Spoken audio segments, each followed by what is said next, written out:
The following program contains scenes and language of a frank and explicit nature. Viewer discretion is advised.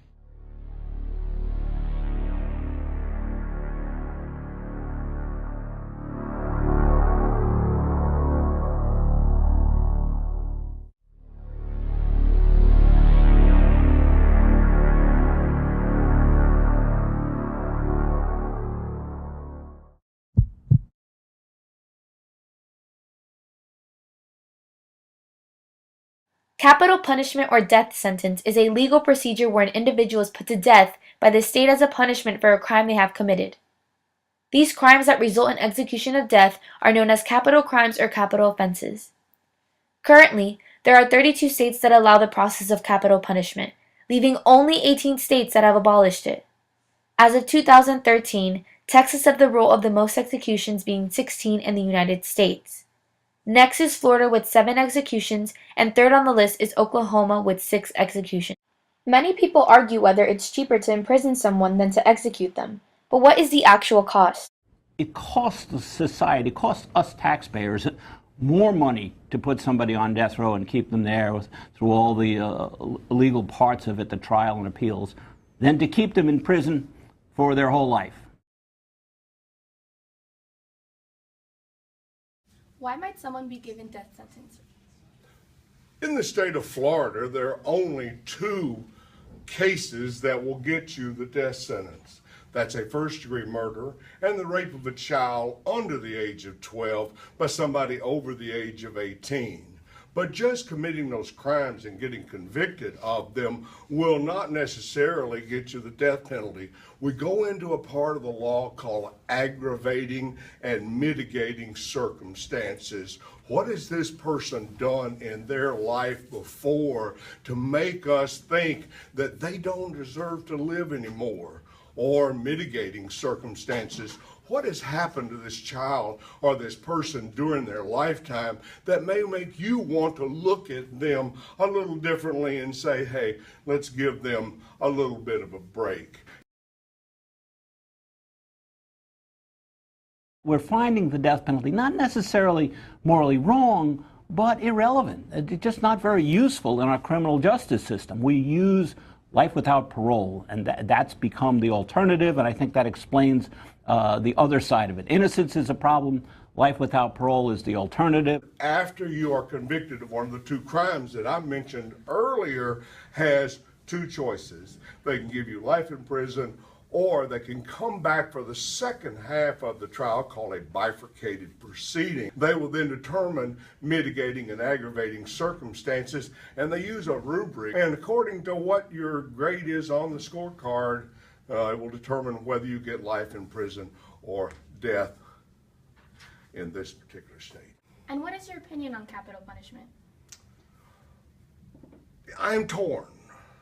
As those people in my American government class would tell you, if you go to the 8th Amendment to the Constitution, it says that we should not put cruel and unusual punishment on criminal defendants. The 8th Amendment states that excessive bail shall not be required, nor excessive fines imposed, nor cruel or unusual punishments inflicted. But then what accounts for cruel and unusual punishment? If killing someone isn't cruel and unusual punishment, what in the world can be? So as I look at it esoterically and study it, I think, wow, the state doesn't have the right to commit a first-degree murder any more than somebody else does. And so intellectually, I'm very opposed to capital punishment.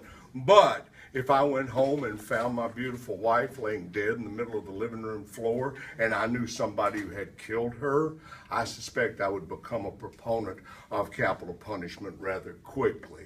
And so I am torn. I go back and forth on it. I'm just concerned about the fact that there's a death penalty in existence, period, because I think it's immoral. If you start putting these guys up that deserve for these multiple murder charges and hang them out in front of people, I guarantee you that crime's going to go down. 60 respondents were in favor of death penalty, while 35% opposed of it. But the percentage in favor has dropped from 80% to 60%, and those that oppose has increased. In your opinion, how does death sentence affect the community? Well, it takes an animal off the streets. By far, it's lethal injection. That's what all the states use as their ordinary means. It's what the federal government uses, the military, should they have any executions. So it's become the norm, although it's become difficult lately because states are having a hard time finding the drugs to carry out lethal injections. So there's some talk about maybe going back to the electric chair. I don't think that's going to happen, but there is talk about that. Do you have any personal or non-personal stories on capital punishment? In my lifetime, I tried 21 first-degree murders. I never lost a client to the death penalty. It's a very demanding thing, and I believe that the stress from trying those types of lawsuits over and over and over is what nearly killed me at one point in my life, and that's the reason I gave up the practice of law. Personal experience. I was leaving the Tennessee State Penitentiary one late night, early morning at about midnight, and a guy I had gone to law school with came up to me and he said, "Tom, have you ever seen an execution?" And being young, I said, "No, I've never seen an execution." And he looked at me, and his name was Billy. Billy said to me, "Don't you want to see it?" And I said, "Sure." And to make a long story short, it's the most disgusting thing I have ever seen in my life.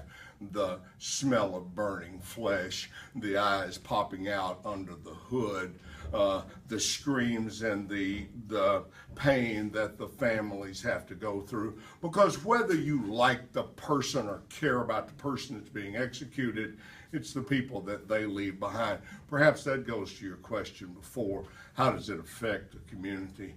And what it affects more is families. But yes, I have seen an execution, and it was a disgusting, barbaric thing that I had to witness, and it was sickening to say the least. Death penalty has cost the lives of many innocent people. Whether it's the criminal, it affects their families and friends they have left behind.